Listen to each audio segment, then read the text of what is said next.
What you're about to see was not planned. There was no script, there were no writers, there were no cameras, no production crew, no lighting, no graphic artists, and no editors. The entire program just happened. There was a big...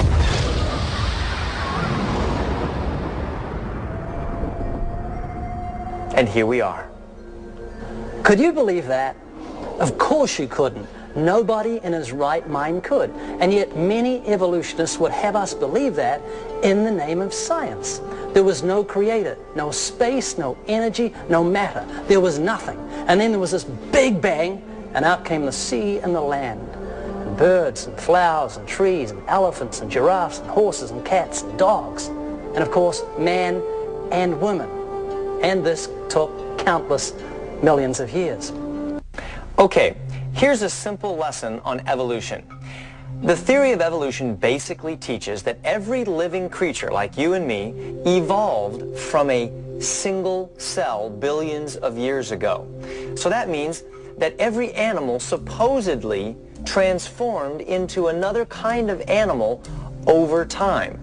Now, the big problem evolutionists have is that they're finding a huge gap in the fossil record. In other words, when archaeologists dig up the bones of these dead animals, they don't find these transitional forms that helped one animal transform into another animal. And if you don't have those bones, you can't prove evolution ever happened. That's what they're calling the missing link. And there's not just one. There would have to be thousands and thousands of those transitional forms. The truth is, they're not missing at all. They never existed in the first place.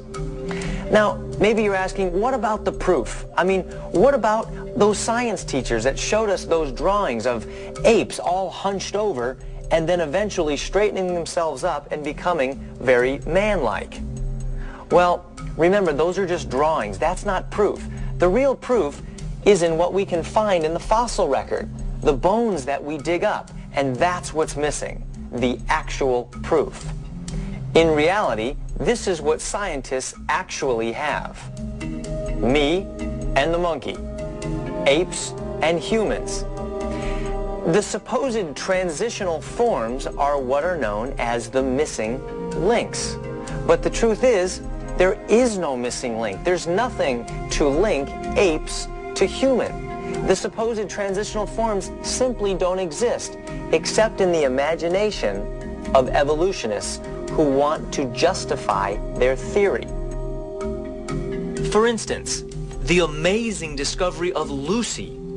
But now, nearly all experts agree that Lucy was just the skeleton of a 3-foot-tall chimpanzee. Or Nebraska Man. They created an entire skeleton with arms, legs, feet, hands, even facial features when all they really had was one tooth, which later was found to be the tooth of an extinct pig. Or Piltdown Man. The jawbone turned out to belong to a modern ape. And of course, Neanderthal Man, whose famous skeleton found in France over 50 years ago was that of an old man who suffered from arthritis. Hardly scientific proof. Listen to what the famous Harvard evolutionary biologist Stephen Jay Gould said about the fossil record. The extreme rarity of transitional forms in the fossil records persists as the trade secret of paleontology. The revered father of evolution, the man who really made the theory popular, is Charles Darwin. He wrote Origin of Species and the Descent of Man. Ladies, listen to what he had to say about women. The chief distinction in the intellectual powers of the two sexes is shown by man attaining to a higher eminence in whatever he takes up than women can attain, whether requiring deep thought, reason, or imagination, or merely the use of the senses and hands. Did you hear that? He's saying that man has evolved to a higher eminence over women in basically anything he decides to do, whether it requires reason, imagination, or deep thought. Darwinian evolution, at its core, is not only male chauvinistic, but it's also very racist. Charles Darwin wants us to believe that black people are less evolved than whites. If we can't convince you of how unscientific the theory of evolution is, perhaps these following experts can. Ernest Chain, Nobel Prize winner, said in reference to the theory of evolution, "I would rather believe in fairies than in such wild speculation."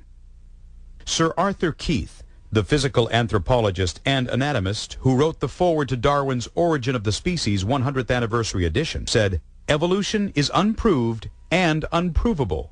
We believe it only because the only alternative is special creation, and that is unthinkable."